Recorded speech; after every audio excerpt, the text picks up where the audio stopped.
Ya baik pemirsa, sekarang saya ke Mas Umam dulu deh, Mas Umam. Ya. Oke, ini kita berharap bahwa ini didengar baik-baik untuk masyarakat, bukan untuk tidak netral atau apa. Sudah mendengar pasti ini ada laporan dari daerah sini, sana, sini. Tapi dengan dugaan pelanggaran pemilu saat ini dan dikomparasi dengan pemilu-pemilu sebelumnya, yang sekarang ini sudah termasuk TSM tidak sih? Terstruktur, sistematif, masif, bagaimana? Begini, kalau menjawab pertanyaan itu Mbak, kita tentu harus kembali pada pasal 286 Undang-Undang Nomor 7 Tahun 2017. Pendefinisian TSM itu kalau misal kemudian dari pihak penggugat misalnya bisa menghadirkan data, bukti, informasi yang valid terjadi di 50% provinsi se-Indonesia.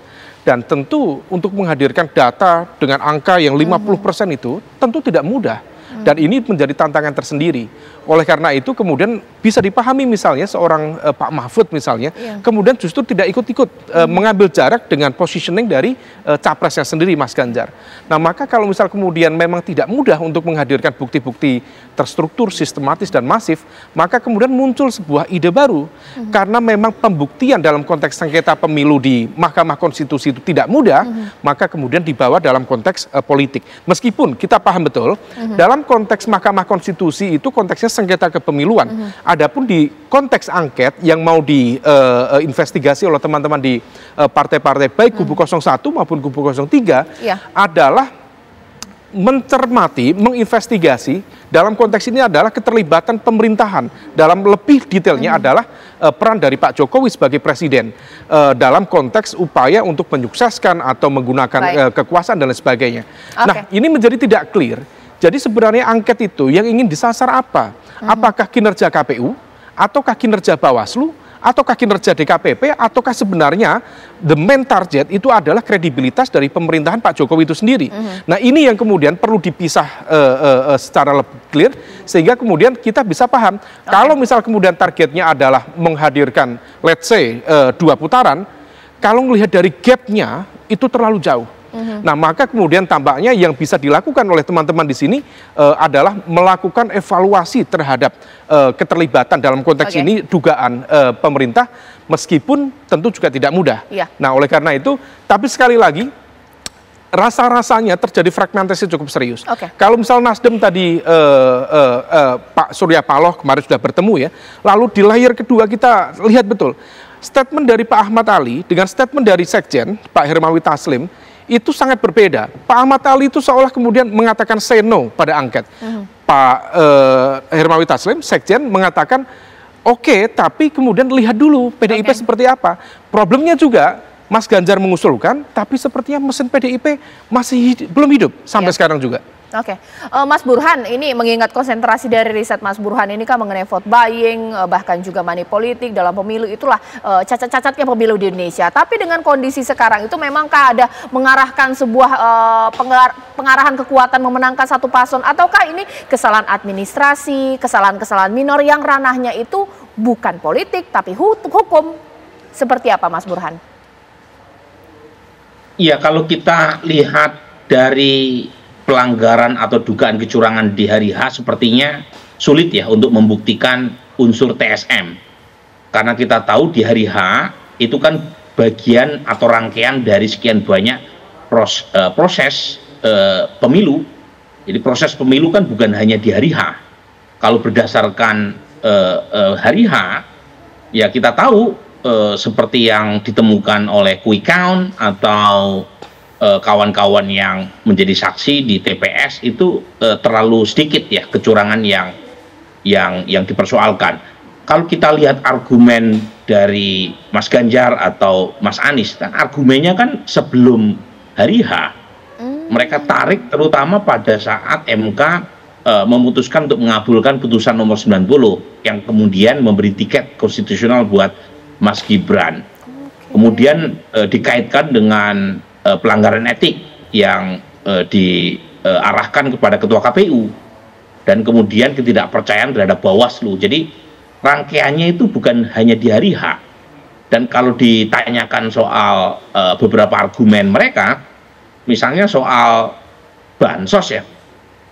Nah soal bansos ini menarik nih, kita punya pertanyaan di exit poll, Caca. Jadi pertanyaannya itu bukan hanya bansos tapi juga misalnya beras 10 kilogram, kemudian juga rapelan gaji. Nah, exit poll ini kan survei yang dilakukan kepada responden setelah mereka mencoblos di TPS yang terpilih sebagai sampel. Nah, memang kita temukan ada 45% warga yang mengaku menerima bansos dalam berbagai bentuk. Ya, ada 45%. Tapi 55% mengatakan tidak menerima.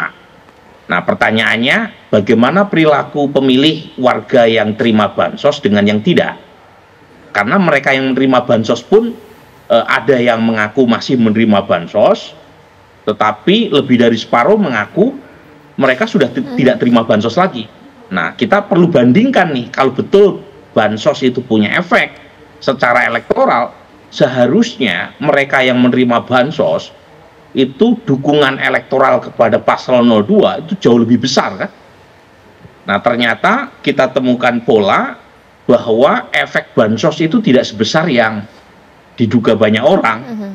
Jadi mereka yang menerima bansos memang cenderung lebih memilih paslon 02. Itu jadi kita breakdown, kita cross tabulasi mereka yang mengaku menerima bansos dengan pilihan ketiga paslon, itu memang ada indikasi bahwa mereka yang menerima bansos memilih paslon 02 sekitar 59 sampai 60%.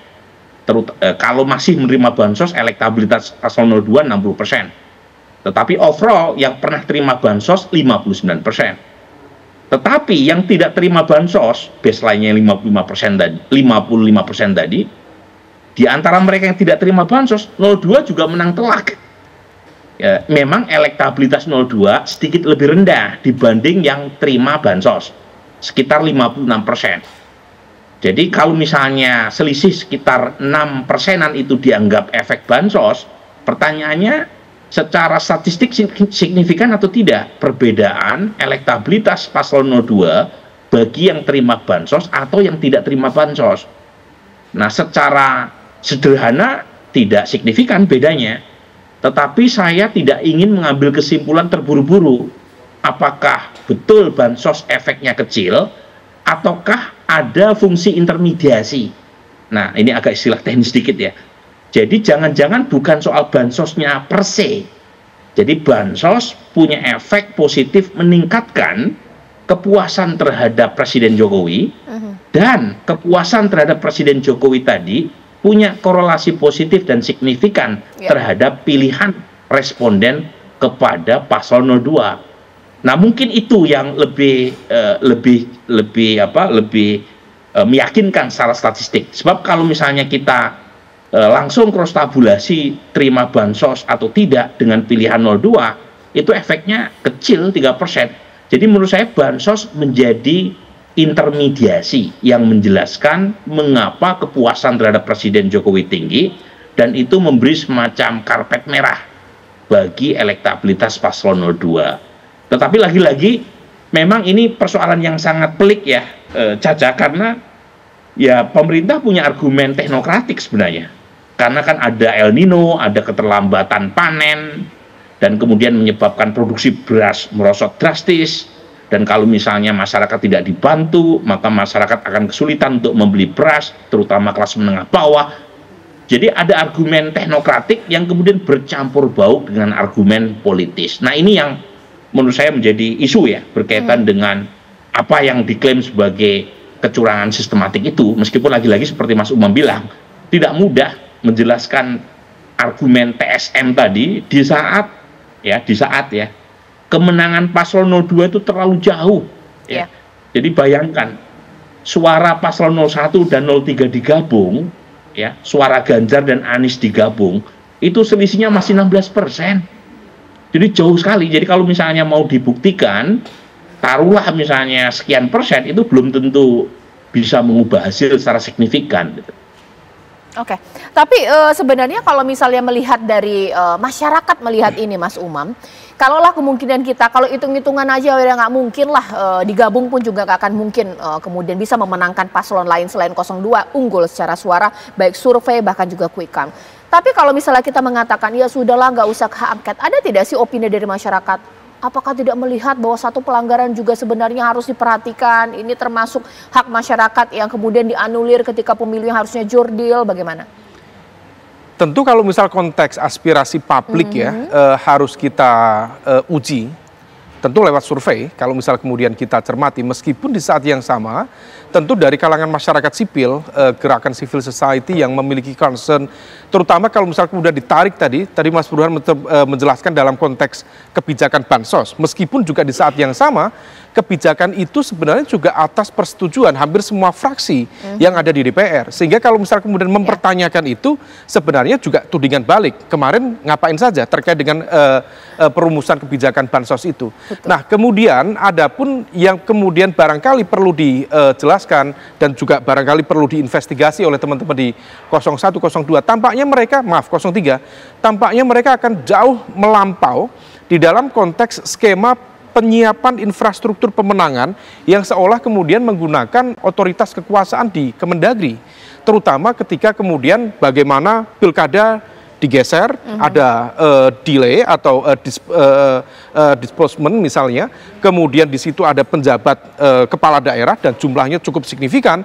Bahkan di gubernur itu ada 20 atau 21, kemudian ada sekitar 170-an bupati dan wali kota dalam konteks pejabat. Kalau misal itu dianggap sebagai sebuah bagian dari infrastruktur pemenangan yang sistematis, barangkali itu yang kemudian akan ditarget. Sehingga kemudian rasa-rasanya angket ini bukan ditujukan untuk mengaudit hasil kinerja pemilu, bukan kemudian diarahkan untuk bagaimana proses perhitungan, rekapitulasi, karena itu sebenarnya tidak mungkin. Susah ya, karena gapnya terlalu jauh. Maka rasa-rasanya kalau misal ini terus dibergulir, maka targetnya tampaknya adalah mendelegitimasi kredibilitas dari pemerintahan Pak Jokowi itu sendiri. Baik. Pemirsa harus tahu bahwa politik itu serba kalkulasi. Sesuai dengan judul saya, dua pakar saya nanti akan saya todong pertanyaan, kira-kira kalau lewat proses politik, lewat hak angket, mereka bisa solid atau tidak? Atau jangan-jangan ada iman yang tidak kuat ini ketika ditawarin, ketika diajak berkonsolidasi. Ketika mereka maju lewat hukum, bisa dibuktikan tidak dugaan pelanggaran pemilunya? Sesaat lagi.